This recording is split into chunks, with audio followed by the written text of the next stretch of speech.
करेंगे हमारे चैप्टर का सबसे important topic, that is how to tackle word problem. बचपन से हम देखते आ रहे हैं काफी बार हमें वर्ड प्रॉब्लम को कैसे इक्वेशन में कन्वर्ट करना, इसमें बहुत ज्यादा प्रॉब्लम होती है। ठीक है, तो उसी प्रॉब्लम को इसके बाद कभी उनको प्रॉब्लम नहीं होगी, इसमें हम शॉर्ट आउट कर लेंगे। सबसे पहले देखो, हमें काफी बार क्वेश्चंस में ऐसे वर्ड दिखेंगे, सम, मोर, इंक्रीजेस, एक्सीड। ठीक है, अगर तुमको ये वर्ड दिख रहा है सम, मोर, एक्सीड, इंक्रीज, तो क्या लगाओगे? प्लस। सिंपल सा सेंस है, डिफरेंस, लेस, डिक्रीज, डेप्रिशिएट, कम वाली चीजें दिखे तो क्या लगाएंगे? माइनस। कहीं कहीं पर ऑफ और टाइम्स दिखे तो क्या लगाएंगे हम? मल्टीप्लाई। उसके बाद सबसे इंपॉर्टेंट चीज है वर्ब का यूज करना। अब वर्ब क्या है? Is, am, are, was, were, shall, will, ऐसे ये वर्ब होते हैं। अगर तुमको ये ऑक्सिलरी वर्ब जब दिखेंगे तो इसकी जगह पे हमको क्या लगाना है? Equals to. पर कभी कभी क्या होता है, हमारे पास तीन वर्ब ऐसे हैं, डू, डज एंड डिड, ये तीन वर्ब है। अब ये तीन वर्ब हमारे पास ऐसे हैं जो हमको दिखाई नहीं देते। ठीक है, जैसे मैंने लिखा इंक्रीज, इंक्रीज में अगर मैंने डू इंक्लूड कर दिया तो इंक्रीज वर्ड इंक्रीज ही बना रहेगा, मतलब यहाँ पे लास्ट में कोई भी चेंज दिख रहा है क्या? नहीं। तो यहाँ पे हमको समझ में आ रहा है इंक्रीज मतलब बढ़ना, और बढ़ना ये क्या है? एक वर्ब है, तो इसके जगह क्या लगाना है? Equals to.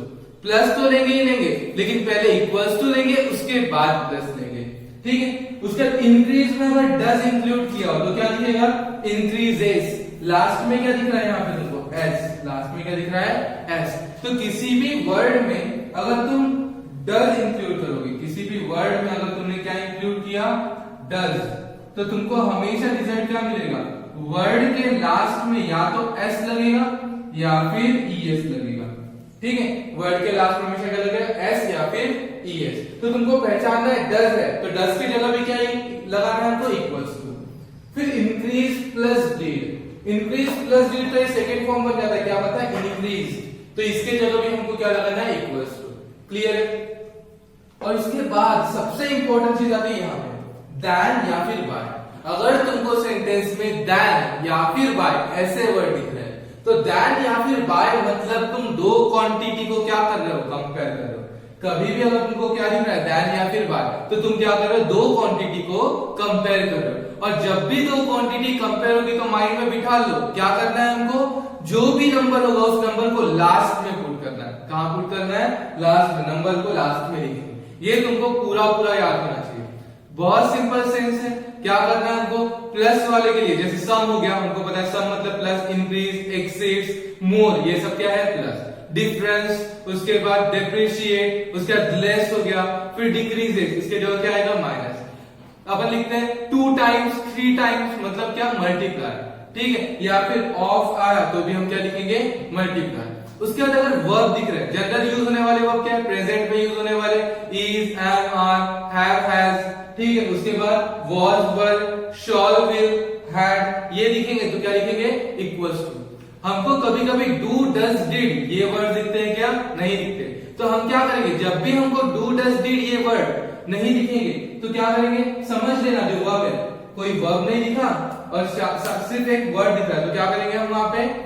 वहां पे देखेंगे डू है, डज है, डिड है। अगर वहां पे डू, डज, डिड या कोई भी वर्ब दिख रहा है तो वर्ब के जगह पे क्या लिखना है हमको? Equals to. इंक्रीज, इंक्रीजेस अगर दिख रहा है तो इंक्रीजेस मतलब क्या? इंक्रीजेस मतलब प्लस साइन तो आएगा, लेकिन पहले इक्वल्स टू लिखेंगे और प्लस को बाद में लिखेंगे। ठीक है, अब दैन और बाय, दैन और बाय सबसे इंपॉर्टेंट चीज है। दैन और बाय, जब भी तुमको दैन और बाय ये वर्ड दिखे तो तुम क्या कर रहे हो? दो क्वांटिटी को कंपेयर कर रहे हो। और कभी भी अगर तुम दो क्वांटिटी को कंपेयर करोगे तो जो भी नंबर होगा, नंबर को कहां लिखना है? लास्ट में लिखना है। नंबर को कहां लिखेंगे? लास्ट में लिखेंगे। क्लियर है? ये तुम समझ लो, पूरा का पूरा ये नोट कर लो, एंड इसके बाद जब हम क्वेश्चन देखेंगे तो क्वेश्चन में ये सारी चीजें क्लियर होगी। ओके, अब हम देखेंगे कैसे अप्लाई करना है हमने अभी जो पढ़ा था उसको क्वेश्चन में।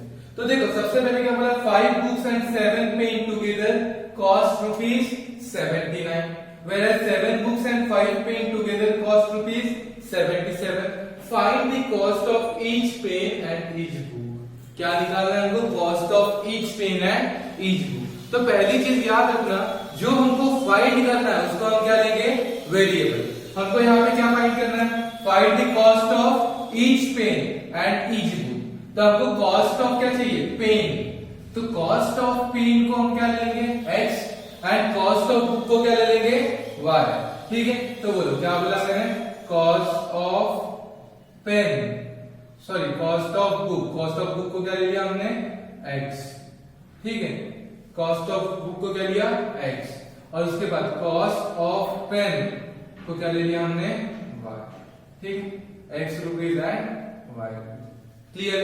अब हम यहाँ पे कंडीशन के अकॉर्डिंगली पढ़ेंगे बाय फर्स्ट कंडीशन। ठीक है, अब देखो अगर मैं एक बुक की कॉस्ट कितनी है x, अगर मैं बोलूं एक बुक की कॉस्ट 10 रुपए, 2 बुक खरीदा तो 20, 3 बुक खरीदा तो 30, 4 बुक्स अगर परचेज किया तो 40। तो मैं क्या कर रहा हूं, एक बुक की कॉस्ट से नंबर ऑफ बुक्स को मल्टीप्लाई कर रहा हूं। अब देखो एक बुक की कॉस्ट x, तो 2 बुक की कॉस्ट 2x, 3 बुक की कॉस्ट 3x, 4 बुक की कॉस्ट 4x। तो यहाँ पे हमने कितनी बुक्स परचेज की 5 बुक। एक बुक की कॉस्ट x, तो 5 बुक की कॉस्ट 5x। 5 बुक की कॉस्ट कितनी हो जाएगी 5x। एंड 7 पेन की कॉस्ट, एक पेन की कॉस्ट y, तो 7 पेन की कॉस्ट 7y।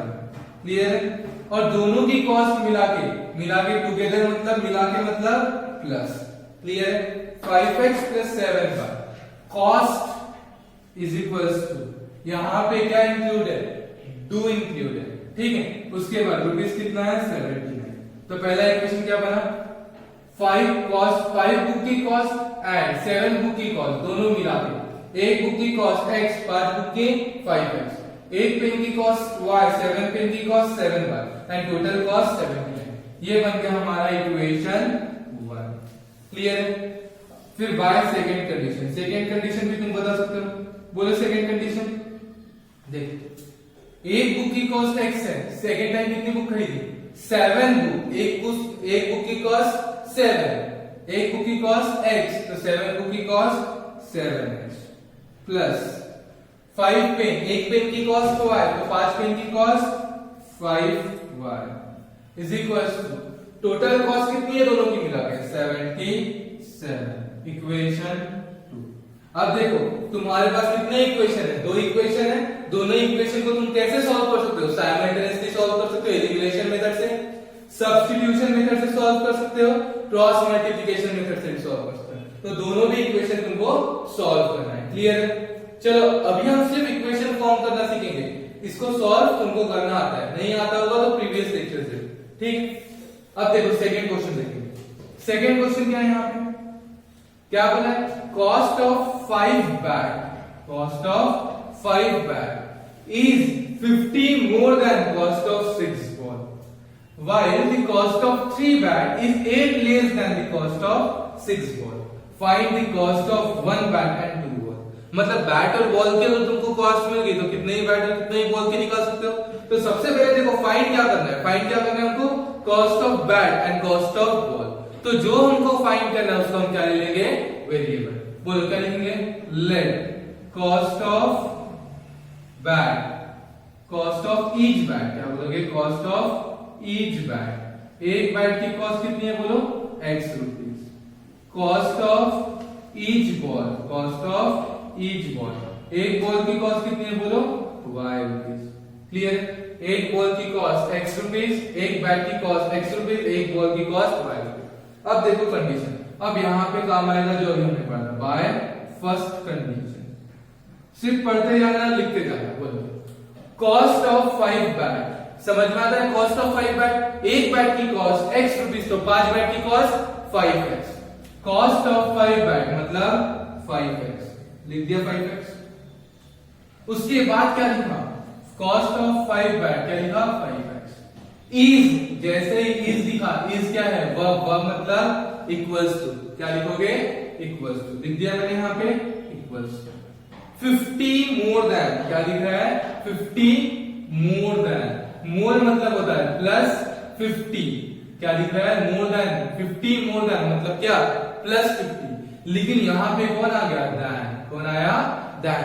और जब भी देन आएगा तो हम क्या कर रहे हैं, कंपेयर कर रहे हैं। मार्जिन के ऊपर लिख के रख लेना, देन दिखा तो क्या कर रहे हैं, कंपेयर कर रहे हैं। और जब भी कंपेयर करेंगे तो नंबर को कहां लिखेंगे, लास्ट में।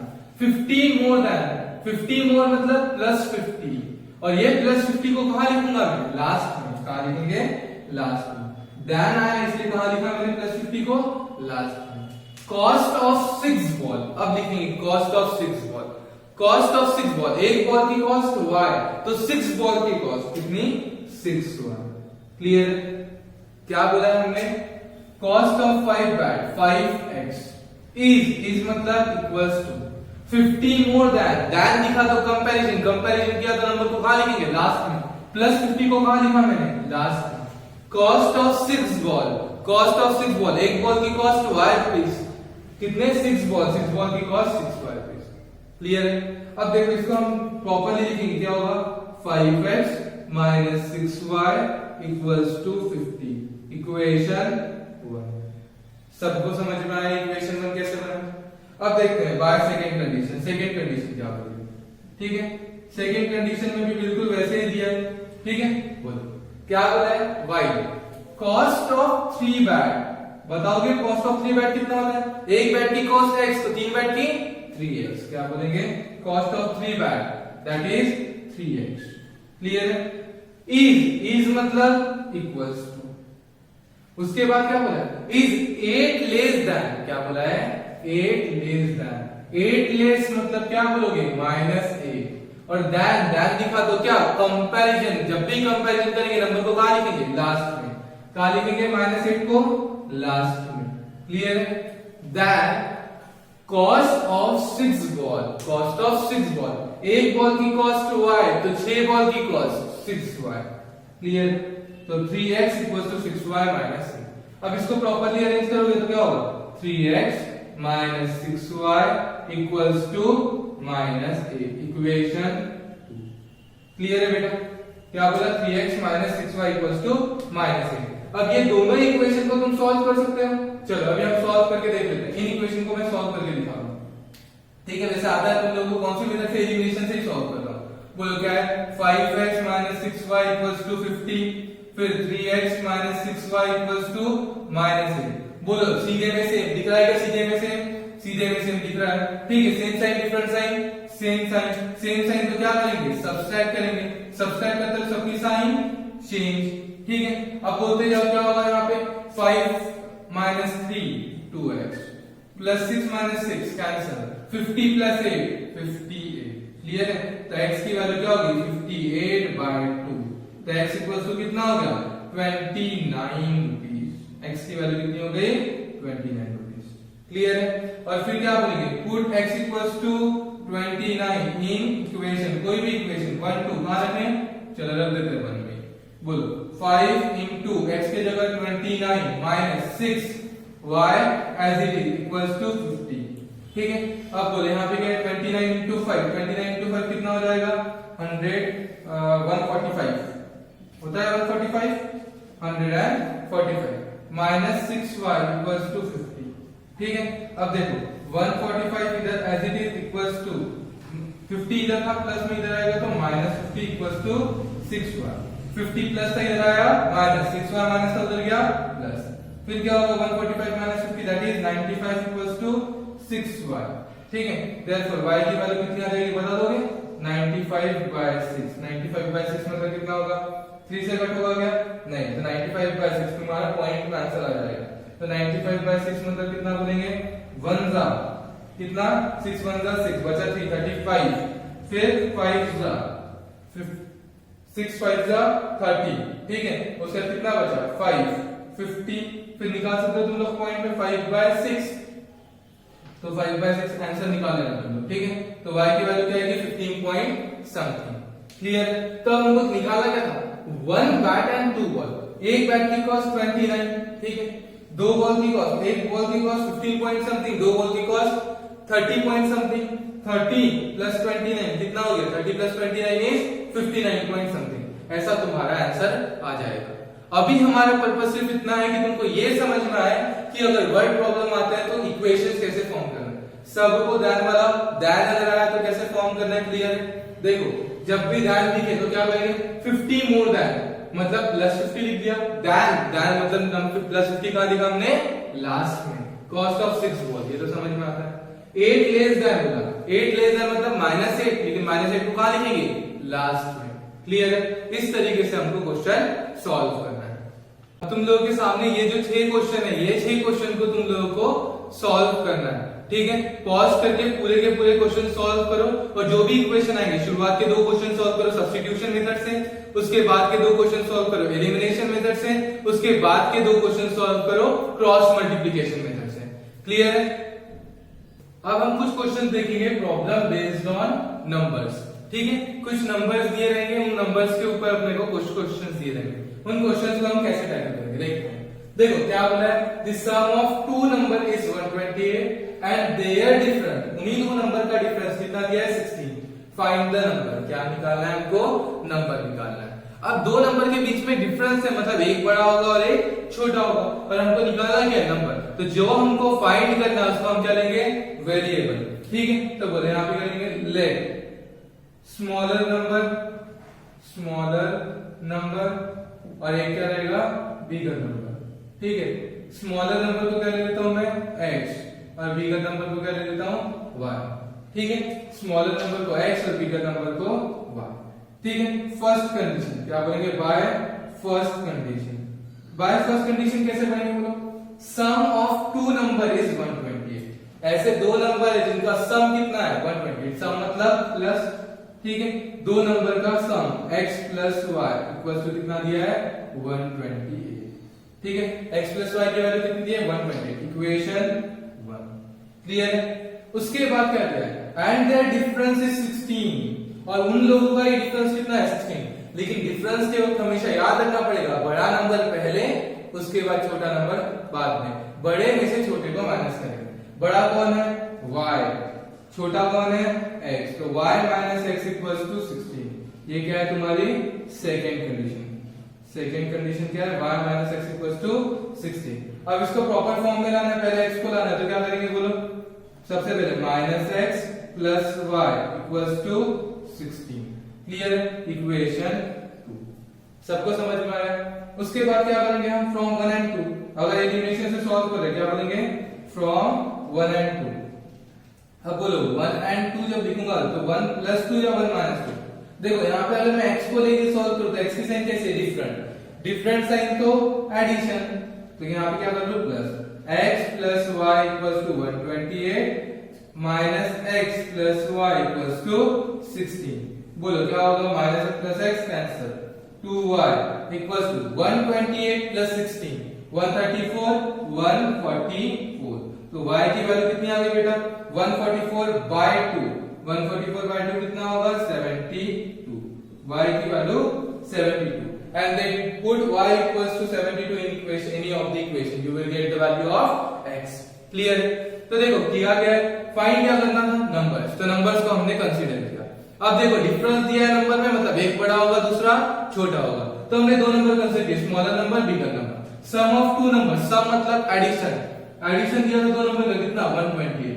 सम ऑफ 2 नंबर प्लस 2 नंबर जो है x और y, x plus y equals to 128 and their difference मतलब दोनों का डिफरेंस। तो डिफरेंस जब लेंगे तो कैसे लेंगे, बड़ा माइनस छोटा, बड़ा कौन था y minus x equals to 16। Arrange किया, सॉल्व किया।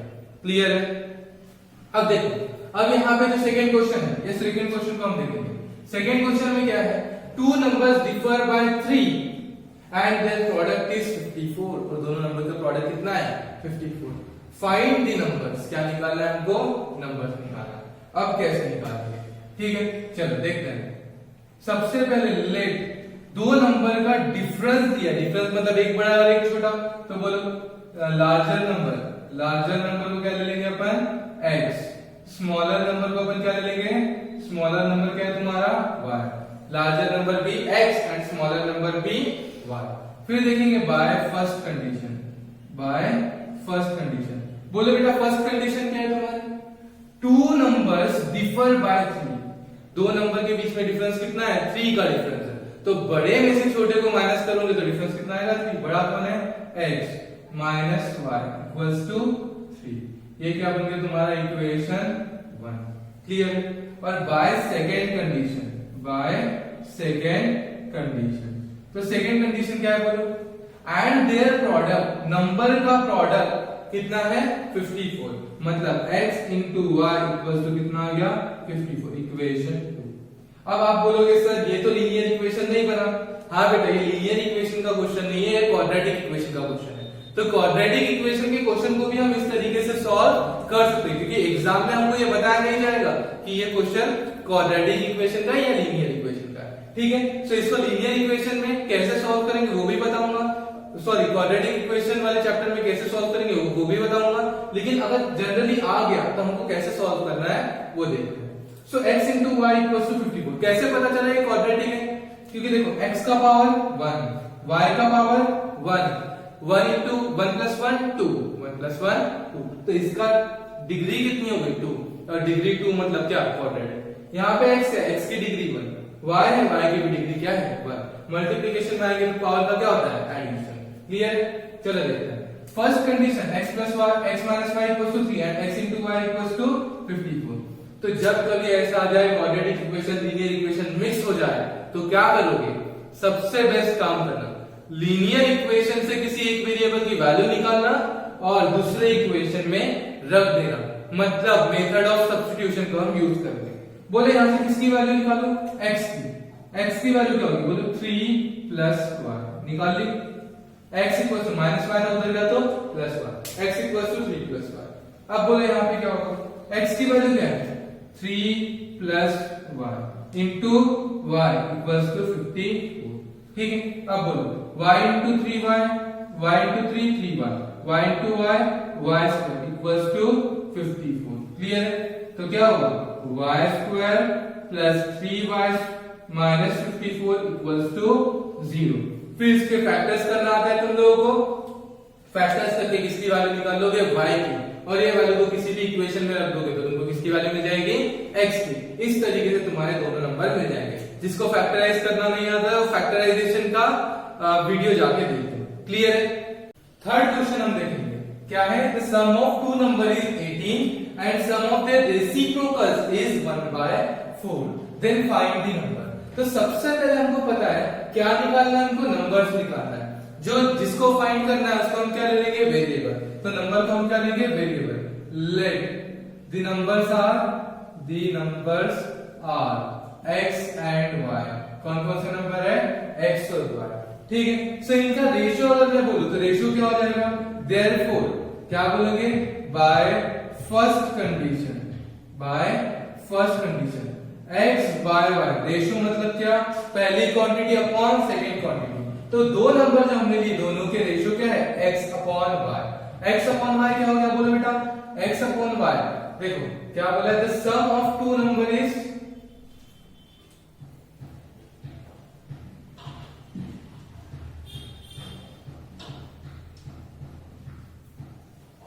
अब हम देखेंगे थर्ड क्वेश्चन। तो थर्ड क्वेश्चन में क्या बोला है, the sum of two number is 18 and the sum of their reciprocals is 1/4, find the numbers. मतलब हमको क्या निकालना, नंबर्स निकालना। तो सबसे पहले हम क्या करेंगे, दो नंबर कंसीडर कर लेंगे। क्या बोलेंगे, let the numbers be x and y। तो हमने दो नंबर कंसीडर किया, कौन कौन से नंबर लिया, x एंड y। अब क्या बोला पहली कंडीशन, बोलो बाय फर्स्ट कंडीशन में क्या बोला, the sum of two number is 18, दो नंबर का सम कितना है 18, मतलब क्या बोलूंगा x plus y equals to 18, x plus y की वैल्यू कितनी है 18, इक्वेशन 1। अब बाय सेकंड कंडीशन क्या बोल रही है, ध्यान से समझिए, दिस सम मतलब क्या, प्लस, ठीक है, और देयर रेसिप्रोकल मतलब किसका रेसिप्रोकल, नंबर्स का रेसिप्रोकल। पहला नंबर x है तो x का रेसिप्रोकल क्या होगा बेटा, x का रेसिप्रोकल होगा 1/x, x का रेसिप्रोकल क्या होगा 1/x, y का रेसिप्रोकल क्या होगा 1/y। नंबर्स के हमने क्या लिए, reciprocal. The sum of their reciprocals का सम कितना है 1/4, क्लियर है। रेसिप्रोकल्स का सम कितना है 1/4। तो बोलो अब क्या करेंगे, क्रॉस मल्टीप्लाई। बोलो यहाँ पे क्या होगा, यहाँ पे होगा y into 1 y plus x into 1 x upon यहाँ पे क्या होगा x y equals to 1/4। therefore x plus y equals to क्या आ गया तुम्हारा 4xy। सॉरी क्या करेंगे हम यहाँ पे 4 को इधर भेजेंगे, 4y plus 4x equals to क्या आ गया तुम्हारा x into y। क्लियर है? इधर डिवाइड में इधर जाएगा मल्टीप्लाई में, दोनों को ही मल्टीप्लाई किया, x y इधर आ गया। अब बोलो ये क्वाड्रेटिक इक्वेशन है कि लीनियर इक्वेशन है? देखो यहाँ पे पावर 1 दिख रहा है, यहाँ पे भी पावर क्या दिख रहा है 1 दिख रहा है, अलग अलग पावर है तो ये क्या है लीनियर है। यहाँ पे पावर कितना है 1 और 1 मल्टीप्लाई में मतलब कितना हो गया 2, मतलब ये क्या है क्वाड्रेटिक। अगर क्वाड्रेटिक आया तो हम क्या यूज करेंगे सब्स्टिट्यूशन मेथड, याद रख लेना। अगर क्वाड्रेटिक आया तो हम क्या यूज करेंगे सब्स्टिट्यूशन मेथड। बोलो क्या करेंगे यहाँ से किसकी वैल्यू निकालो x की निकालो तो x इक्वल टू क्या हो जाएगा 18 माइनस 1। x की वैल्यू क्या होगी बेटा 18 माइनस 1। तो रख दो इक्वेशन 2 में, इक्वेशन 2 में हम जब रखेंगे बोलो 4y प्लस 4 x की वैल्यू क्या रखूंगा 18 minus y is equal to x की वैल्यू 18 माइनस y और ऑलरेडी कौन था y। इस इक्वेशन में मैंने जहां जहां x था वहां क्या रख दी x की वैल्यू, कहां से निकाली 1 से निकाली और इक्वेशन 2 में रख दी। क्लियर? अब इसको सॉल्व कर लो, क्या होगा 4y प्लस 4 इंटू 18 4 का कितना हो गया 72 minus 4y equals to 18y minus y। अब सबको इधर भेजो क्या हो जाएगा y स्क्वायर, देखो plus 4y minus 4y cancel, plus 85 इधर आएगा minus 18y plus 72 equals to 0। अब मुझे बताओ ये क्या बन गया तुम्हारा y square minus 18y plus 72 equals to 0। कैसा इक्वेशन है क्वाड्रेटिक इक्वेशन। सबको फैक्टराइजेशन करना आता है, सभी लोगों को क्या करना है फैक्टराइजेशन करना है, फैक्टराइजेशन करके y की वैल्यू निकालेंगे। y की वैल्यू को कहां पुट करेंगे इस इक्वेशन में, तो हमको किसकी वैल्यू मिलेगी x की वैल्यू मिलेगी। सो इस तरीके से तुम्हारी x और y की वैल्यू आ जाएगी। क्लियर है? अब देखते हैं हम फोर्थ क्वेश्चन। अब फोर्थ क्वेश्चन में क्या था, फोर्थ क्वेश्चन में देखेंगे two numbers are in the ratio 3:5। ये क्वेश्चन सबको समझ में आ गया रेसिप्रोकल्स मतलब क्या होता है सारी चीजें। चलो फोर्थ क्वेश्चन देखते हैं। फोर्थ क्वेश्चन में क्या है two numbers are in the ratio 3:5। हमारे पास कितने नंबर है 2 नंबर है, दोनों किस रेशियो में है 3:5 के रेशियो में। If 5 is subtracted from each of the number, then the ratio becomes 1:2। तो रेशियो क्या बन गया बेटा 1:2। तो सबसे पहले हम किसको कंसिडर करेंगे नंबर को। बोलो let the numbers be x and y। Let the number be x and y। ले लिए नंबर। बोलो by first condition, by first condition. बोलो फर्स्ट कंडीशन क्या बोल रही है हमारी two numbers are in ratio 3:5। हमारे पास नंबर है, नंबर का रेशियो, रेशियो कैसे दिखता है एक ऊपर और एक नीचे। तो x बाय y कितना दिया हमको 3/5। क्लियर है? तो इसको हम जब सॉल्व करेंगे क्या हो जाएगा 5x equals to 3y। 5x equals to 3y तो क्या होगा 5x minus 3y is equals to 0। Equation 1। Clear है बेटा? अब देखेंगे हम उसके बाद सेकेंड कंडीशन क्या होगी by second condition. Second condition में देखो समझ लो बेटा थोड़ा सा। If 5 is subtracted from each of the number, each of the number मतलब हर नंबर में से हमने किसको सब्ट्रैक्ट किया 5 को। नंबर क्या था x, किसको सब्ट्रैक्ट किया 5 को, तो नंबर क्या बन गया x माइनस 5। क्लियर है? नंबर क्या था x। If 5 is subtracted from each of the number, her number में से किसको सब्ट्रैक्ट किया 5 को। नंबर क्या था x में किसको सब्ट्रैक्ट किया 5 को। दूसरा नंबर क्या था y, उसमें किसको सब्ट्रैक्ट किया 5 को। अब सर ऐसे क्यों लिख रहा हूं क्योंकि हमको आगे क्या दिया दी रेशियो, रेशियो मतलब ऐसा द रेशियो बिकम, अगर मैंने 5 को ऊपर नीचे सब्ट्रैक्ट कर दिया न्यूमरेटर और डिनोमिनेटर या फिर दोनों नंबर में से मैंने 5 को सब्ट्रैक्ट किया तो क्या आएगा आंसर रेशियो बन जाएगा मेरा 1/2 का। किसका रेशियो बनेगा 1/2। 2 से इधर मल्टीप्लाई करो 2 into x 2x minus 5 into 2 10। इसको मल्टीप्लाई करो y into 1 y 5 into 1 5। अब बोलो 2x minus y equals to minus 5 plus 10। तो बोलो 2x minus y equals to क्या मिलेगा तुमको 5। इक्वेशन 2। अब बोले क्वाड्रेटिक दिख रहा है क्या, हर जगह डिग्री 1 1 1 1 सब जगह 1 दिख रही है तो क्या बोलेंगे इसकी हाईएस्ट पावर 1 है, दैट मींस लीनियर इक्वेशन है, इसको हम लीनियर इक्वेशन से सॉल्व करेंगे। क्लियर है बेटा? जब तुम इक्वेशन फॉर्म कंडीशन लेके इक्वेशन फॉर्म करोगे तभी तुमको क्लियर हो जाएगा कि ये क्वेश्चन क्वाड्रेटिक इक्वेशन में जा रहा है या ये क्वेश्चन किस में आ रहा है लीनियर इक्वेशन में। अगर हाईएस्ट पावर 1 दिख रहा है, देखो यहाँ पे x का पावर 1 y का पावर 1, x का पावर 1, y का पावर 1, हाईएस्ट पावर इज 1, तो क्या बन गया ये लीनियर इक्वेशन। यहाँ पे बोलो x का पावर 1 लीनियर, y का पावर 1 लीनियर, यहाँ पे y का पावर 1 लीनियर, x का पावर 1 लीनियर, xy का पावर क्या बना 2, दैट मींस क्वाड्रेटिक। तो ये क्या फॉर्म हुआ क्वाड्रेटिक इक्वेशन। इस तरीके से तुमको क्लियर हो जाएगा क्वाड्रेटिक कैसे सॉल्व करना है, लीनियर कैसे सॉल्व करना है। अब इसके बाद में कुछ क्वेश्चंस तुम लोगों के सामने रखूंगा, वो क्वेश्चंस को, ये जो सामने तुम्हारे क्वेश्चंस दिख रहे हैं, ये सारे के सारे क्वेश्चंस को तुम लोगों को क्या करना है, सॉल्व करना है घर पे, ठीक है। और कोई भी डाउट आता है पूरे के पूरे इसमें, तो तुम लोगों को कमेंट सेक्शन में बताना, ठीक है। Thank you.